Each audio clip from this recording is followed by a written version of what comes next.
Hey, welcome to the premiere episode of Dakota Prospecting.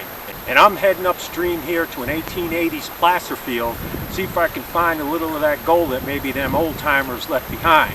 Now I got a sluice box, a pick, a shovel, and a metal detector, because I ain't taking no chances. But that's not what this episode's about. This is about hard rocking. Now maybe you've been in the creek or hiking on a trail and you've seen a nice specie that you took home and broke up and panned out to see if you find any gold, and maybe you lucked out. But one thing we all learn is that breaking rocks is hard work. But there are a couple of ways a fella can break a rock. You can either put out the big bucks and get one of them electric or gas powered jaw crusher or impact machines. But for those of us who just, pick up a specie once in a while and find an interesting piece of quartz we'd like to crush, there are manual crushers out there. Now this episode is how to mechanize the crazy rock crusher. It takes a lot of the effort out of it, and it's kind of in between a production machine and a hand-operated machine. But it ain't no production machine, and I'm not stating that it is. But it's certainly a lot easier to use with this mod that you're about to see. So I turned this into that.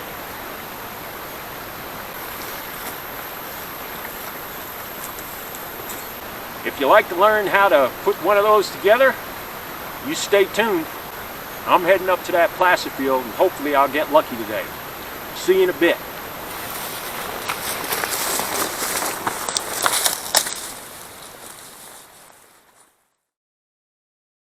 Before we jump into the construction of it, I thought it required a little bit of background. Originally, I had intended on donating this exercise machine to one of the local thrift stores, but because of the virus thing going around, nobody was coming out taking anything, and the recycler was closed. So I decided to take it apart and utilize whatever I could off it, some bearings or bolts or what have you. And as I progressed, I started to think. I had ordered the crazy crusher and it was coming in about 2 days, and I thought that, well, a guy could possibly make this work on that crazy crusher and mechanize it. So I started taking it apart, and one thing led to another, and then I thought, well, you know what, this might make a good video for some guys out there looking to mechanize a crazy crusher. So that's why when we jump into it, we're jumping right into the platform, which is 30 inches long and 9 inches wide. So this is all I have left right here. This is the Proform 595E personal trainer. That's all that's left of it. And over here, the model number, this is where the wheel and the flywheel mechanism is. PFEL04900. And that's why when we jump into the construction of it, it's already tore apart and the platform's already been built and put on. From there, though, I cover all the other steps, so hang in there. So here we have it clamped up and ready to be drilled. So I have it laid down on its side in order to get a nice plumb drill hole from here. Now the idea is to take this 3/8 carriage bolt and run it from the back side up through here and put the nut and the washer up here and the head inside the wood. And in order to accommodate the offset and the size of the crazy crusher, I had to use 2 4x4s and a 2x4 on edge, and these 1/2 inch spacers here. And that gave me the right width so that the pulleys would line up over the center of the handle. You'll see that in a little bit. Now something else I want to point out here. What I did was I set this on the ground, and I have these nylon chair skids in the center of the 2 4x4s, and that elevated it up about 3/8 of an inch. Now this is a little bit tricky drilling out, and so I started from the metal side. I measured 1 inch down, it gets me in the middle of this beam, and then drilled down with the Milwaukee 1/2 inch drill. So here's an extension bit that I have here, and I did a pilot hole first with a regular steel drill and made sure that I was coming out square and centered on the other side. And there's 3 holes here, and these are just pilot holes for now. And then I took this bit and I drilled as far down as I could into this 4x4 right here. After you drill it up, it's a good idea to mark them some kind of way so that the holes are going to align when you put these all together. So I'm just going to put a nice heavy line here, and maybe a little V indicator that those are the lines we need to line up. And do this over here. So now what I'll do, I'll break this apart and then finish drilling this outer 4x4. So this is why I drilled the steel first, because you get a drift when you're going through that much wood. And as you can see right here, this hole came up a little high. Now had that happened on the steel, we would have missed the steel. These other 2 did okay. They came out about center, and so I'm not complaining about those 2 guys. They're nice. But that other one, it just drifted. I mean, it happens sometimes, and like I say, you don't start with the steel side first, you're liable to miss it if you try to come in from this end to do your pilot hole. So now I got it all clamped up, and I'm going to drill with the auger bit, and the hole that's in the steel is a little bit bigger so that the auger bit can clear it without hanging up. And I think that this is one of the more involved steps of building this, is getting this alignment right. So once you get past this, it should be pretty straightforward, because I've already done all the preliminary testing on the pulleys and whether this thing was even going to work. I did it in stages to see if it would even work, and by golly, it worked pretty sweet. But you'll see the whole thing as we progress along here. Okay, so what I did in order to get this to come together, I put the carriage bolts through the wood all the way, have this stick out about maybe an inch on this end. Then I took a 1/2 inch bit and re-drilled the holes in the steel to 1/2 inch on both sides. If you leave it at 3/8, it's just way too tight of a tolerance in order for these to go through. So drilling that hole in the steel a 1/2 inch allows the little wiggle room so that you can get through. You might even find that if you drill this hole that goes through the wood maybe a 1/16 more or so from the 3/8, that you'll be able to make it line up. So now when you locate this center bolt here, you want to make sure that it's not going to be over where you're going to be drilling these bolts to secure the crusher to the wood platform. So you want to keep that in mind. Right now the position of this thing away from this post, because we're utilizing that post as a hanger for the block and tackle, but it is it's about 13 inches from the edge to there, and then from, this is going to vary, guys. I mean, it just depends, I guess, on whether you get one of these exercising machines, which I highly recommend. Buy a used one. They're cheap. They're not popular anymore. People are trying to get rid of them. Garage sales, thrift stores, you name it, Craigslist. And then the inside edge here of, well, I'm going by the leg, because these plates could vary depending on how they weld them. So I'm going by this leg. I'm going by this leg here. So pushing it up against there to the edge of the metal frame here, you're looking at about 2 5/8 over. Now that's going to give you some clearance. I got a 1/2 inch clearance from this arm, so that when it goes up and down, it's not going to interfere with it. That 13-inch measurement allows this to raise up and not hit this steel. Now you can see here, this steel tapers away, which is what I want, because you don't want this behind the pulley, because then what will happen is when you go to operate this thing, you'll be pulling this back like that. You want the pulley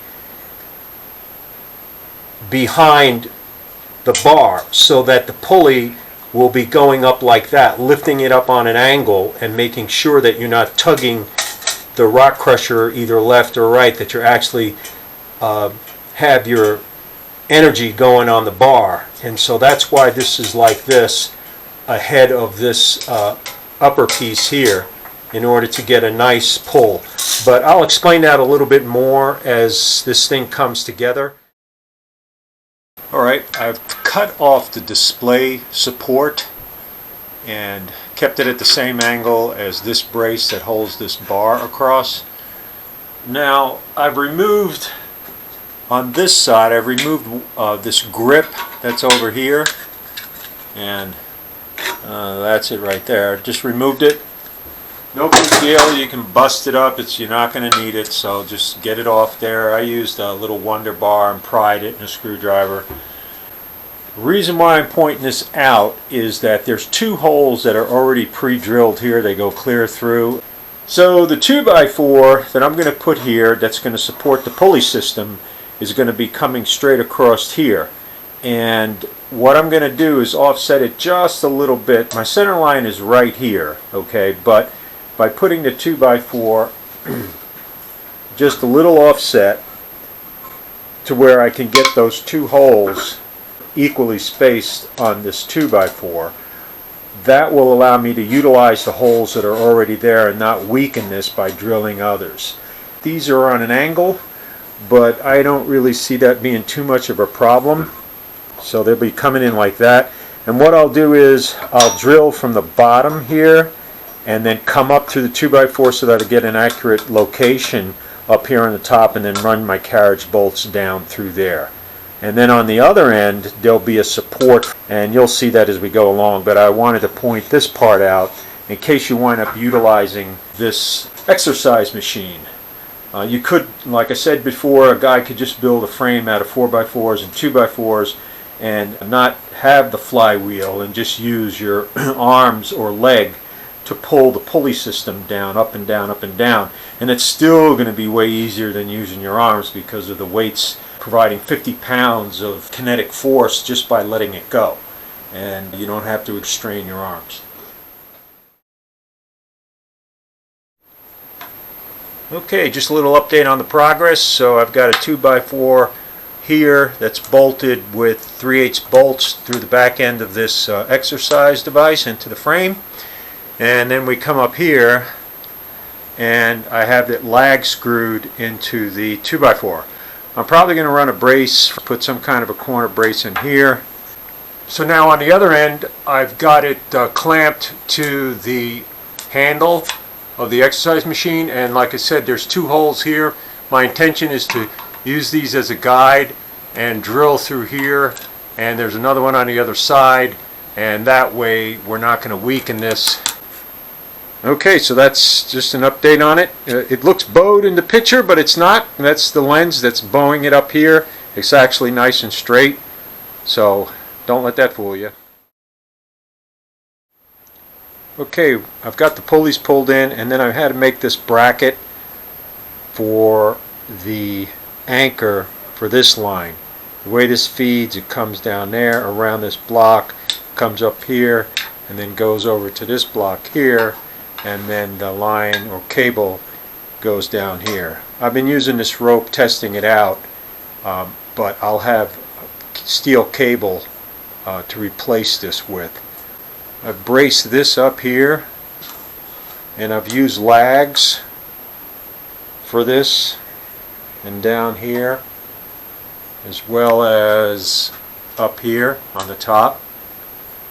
And so it takes 3 pulleys. I got these at Harbor Freight. They are shiv blocks with a hook, and they're 4-inch.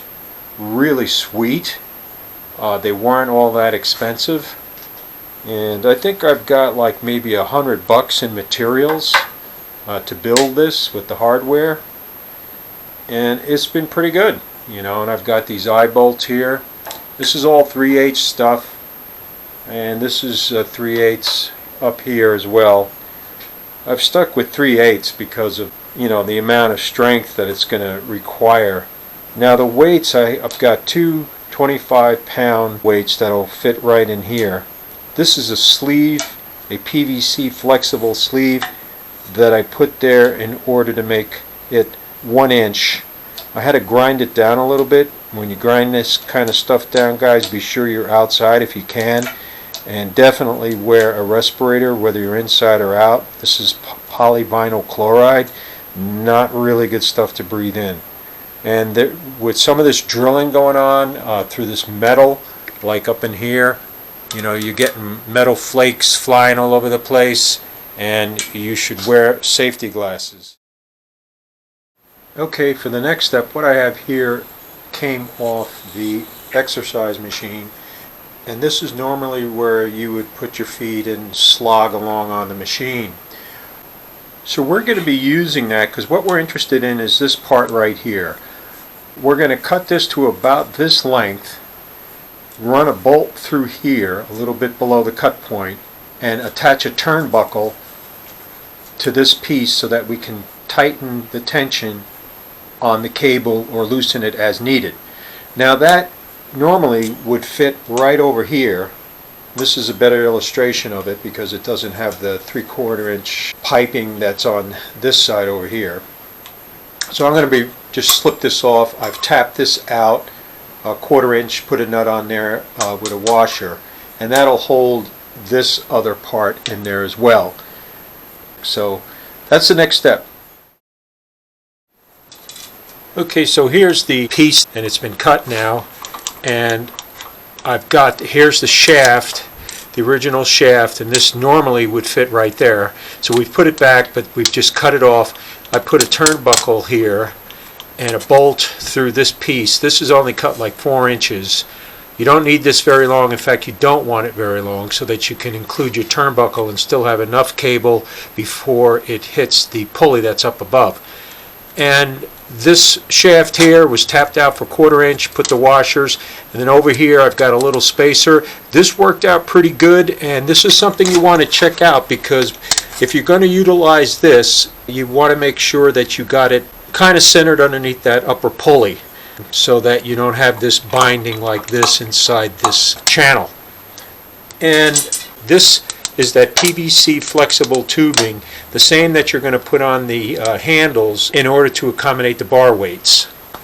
So that's it there. It's a Chute 3/4 inch ID, and it's flexible PVC spa hose. It doesn't have to be this kind of stuff, but this is what I used. That's the pulley up at the top there, and then this would come like this straight up and down, and then you can adjust your tension on your cable with that. And see what's cool about this rotates easily so it can always stay in the up position because it's made for that. It's actually made to be on there. So okay, so we're at the phase now where we're installing the cable, and I'm just using these one clamp here, doubling it over. This cable has like a tubing over it, a clear plastic tubing. Kind of nice. It keeps you from getting bars and spurs, and rolls over the wheels real nice too. Now, the reason why I'm pointing this one out is because if you see the pulley block is twisted, I'll get you like right in line here, and it's twisted, and the reason why it's twisted is because this cable is kinking. Now, you want to be able to get this to relax like this normally, and see if I twist this like this, it goes back that way. So you want to be sure that you get the kinks out of it and lay it up to where you got a natural straight line running into it. Otherwise the cable is going to have a tendency to want to come this way and maybe slip off the pulley or get bound up. So keep that in mind when you're stringing this up. Okay, another thing I want to point out here, when you run the cable, you want to install the weights. When you're doing your alignment and stuff, you could use a regular rope. You don't have to use a cable. And then put it in the down position, but lift it up about 3/4 of an inch. The reason is because you want to get the cable as tight as you can, but this is going to wonk down with the weights you have here. And the idea is when this closes down in the operating mode, you don't want this shaft here slamming up against that notch, because after a while it's going to mushroom it. Remember, you got 50 pounds wonking down on this thing. So you really want it to stop a little bit shy of that. Now, I put the 3/4 inch, and that gets me just above, maybe a 1/16 above that notch, so it's not coming in contact. But what I'm going to do here, I'll build a little platform here and then put a piece of rubber matting so that the impact is absorbed by the rubber matting, so you don't have this thing, coming hard on a hard surface every time it goes down, because that's just going to create a lot of wear on this crusher. Alright, so we have the weight in the down position, which would put this in its most vertical position. Because what you want when you're lifting the weights, you want a downward thrust, because that's the easiest to handle. So my loop position is going to be right about here. It's pretty close to the shift block. So I'll pinch that and then run this through the turnbuckle, the loose end. So you want to pull this up as much as you can and then clamp it. Okay, so now I'm putting duct tape around there, handyman's secret weapon. And now I'll put this clamp. And then once I get this in place, I'll probably tighten the cable up just a little bit with the turnbuckle. Okay, well that takes care of that part. So I'm currently in the process of adjusting the cable tension. I'm looking to get it just shy of coming in contact with the upper part of the notch and the lower part of the notch. And I'm using the turnbuckle. This is where the turnbuckle comes in handy. So in order to utilize the turnbuckle, I take the weight off the cable by just propping the weights up and just go back and forth, turning the turnbuckle until I can get the maximum swing out of this. So I'd like to point out too that the diameter of this circle or cam is 20 inches. So it's 10 inches from here to there. So the swing, it's a 20-inch swing. And the 20-inch swing is what you need in order to get the handles to rise and lower with this particular configuration. I'm going to try to get you some more measurements, distances, and stuff like that here at the end of the video, and a materials list. Just to give you an idea, the details you'll have to work out for yourself because each situation is going to be different. But the purpose of this video is to demonstrate how the Crazy Crusher can be made to operate mechanically. With this configuration, it's kind of like a sampling machine, but also a very low production machine. So you're not, doing real production, but if you're just picking up a rock every now and then and you got half a dozen rocks, you can crush them up rather efficiently without investing, $1,200, $1,500, $1,600. There's a bunch of other advantages to this. First off, it's really quiet. It doesn't make any noise. The only noise you hear is the grinding of the rocks. It doesn't create a lot of dust, and you're standing up above it, and the tray is below there, so any dust kind of lingers down in here. The other nice thing about this as compared to the frail systems tend to overbeat the material, and you wind up getting material that is over-processed. What I like about a jaw crusher is you take what's in there and you run that through a 20 mesh sieve. Whatever doesn't fall through the 20 gets run through this again. But at the end of the day, what it's going to come down to, I'm going to have a pile of 20 mesh and sub, and then 50 mesh and sub. And that way, when you pan those two different mesh sizes out, it's more efficient, especially if you're using a wheel, a better capture rate if you separate the aggregate, so that when you adjust your wheel, you're adjusting it for a particular size aggregate and you can maximize the yield that you're getting out of your ore.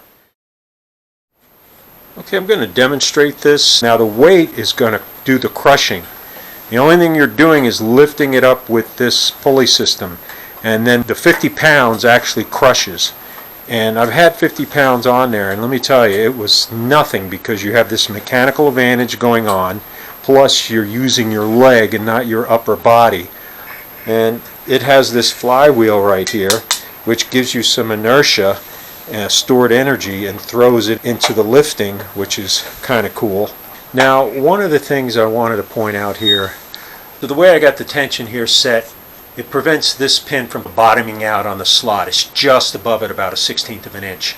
So what's happening is the cable is taking up that slack and keeping it off the notch. And the exertion is being put into this bearing here and this wheel system here. Now, I believe it can handle it, but I also believe that it's probably best to put some kind of a table support underneath here so that it barely rests on top of something and takes some of that tension off this. That will prolong the life of the whole mechanism. Okay, what I did here, I put these little rubber blocks. Now, interesting enough, they come with the exercise machine. They're over here on the bottom. This is where they were. They're just glued on there, so you can just, knock them off. It just barely kisses it, but it just takes that, to keep it from stressing out this device. Feels pretty smooth, the whole thing. You don't feel like there's much going on in terms of stress anywhere. And for the final touch, I put a piece of 3/4 inch black pipe over that 1 inch pipe that's welded to this shaft. An oversized washer. I drilled a 1/4 inch tap into the 1 inch shaft, and that will allow your foot to be put here, won't slide off, and this rotates a little bit so it increases the smoothness of the action.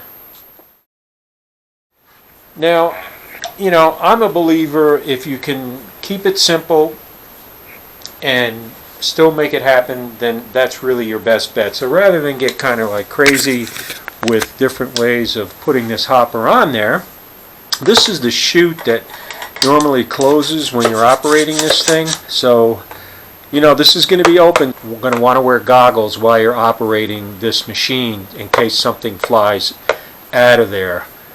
Okay, that said, it is just duct taped to this steel here, and then there is a piece of wood that gives it the right angle. It's just a little piece of oak from West Virginia. That piece of wood's got some history, I'll tell you. It's virgin timber. So we've got a piece of duct tape here that holds this and goes around the bolt underneath here, and then this was duct taped separately to the bolt down here, and so that's how that's secured. And see, it doesn't move. I mean, it's pretty solid. Now, if you need to get at the throat, what I like about this, I've got a little tab here that I folded back. You just strip this off, and then this just tips back.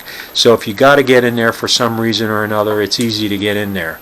Nothing, permanent, no harm, no foul, and yet it works. So I've got some carpet here to reduce the impact, and then I've cut one piece of carpet, rolled it in there, and then cut a hole in it for the throat of the rock crusher, and then use some duct tape, sealing the edges. This is just one of these biscotte cans, you could use anything. The square can worked pretty well. With the carpet, it should hold up. If you're just tossing it, it's going to hit here and then fall down into there. You can shoot baskets with the rocks with this setup, and it adds a little more fun. Okay, and another thing was this pulley, it was kind of like on this angle. Because of the configuration we've got here, this double pulley system, this was on an angle, and so the cable was coming out here on the side, and you don't want that. You want everything in line. And so what's nice about this is that you can tweak the system by just loosening that bolt and then turning the eye bolt to put a little bit of English on the block, so that you can get this cable running dead center. Guys, I got to tell you, I've built a few things in my time, and this thing has been a lot of fun. It's been easy, and saw it in my head, put it together, made some tweaks. It's not a complicated thing to make. It doesn't require very specialized tools or nothing. Just a drill, and a drill press is nice. A socket set, a miter box or a radial arm saw, pliers, and wrenches to take this thing apart, and a nice saber saw, or what some people call a jigsaw, to do the metal cuts like I did here for this. Jigsaws are great for that. And then when I cut this off, I use the saber saw with oil, of course, and that buzzed that off pretty easily. So uncomplicated tool requirement. And next up is we're going to be crushing some rock. Well, that'll about do for today, fellas. There's a lot of ground to cover, so that video got kind of long. But don't worry, I'm going to do a follow-up, and if you want to stay connected, subscribe so you get a notification as soon as that video posts. You'll also be helping this channel launch and get off the ground, and I'd appreciate that. Now, even if you don't have a crazy crusher or intend to get one, you're not going to want to miss that second video, because in there I'm going to show how to make 2 dolly pots that are murder on rocks, but easy on your hands. And you don't need specialized equipment or anything like that. No welding machine, no torch cutter, nothing like that. So if you want to find out what that's all about and some tips and ideas on how to prep your rocks before you put them in that crazy crusher, be sure to catch that video. Now, I got another channel here on YouTube, Dakota Starry Nights, and it's about astronomy. And if that's a subject that interests you, you might want to check that channel out as well. Well, until next time, clear skies, and don't forget to wash your rocks.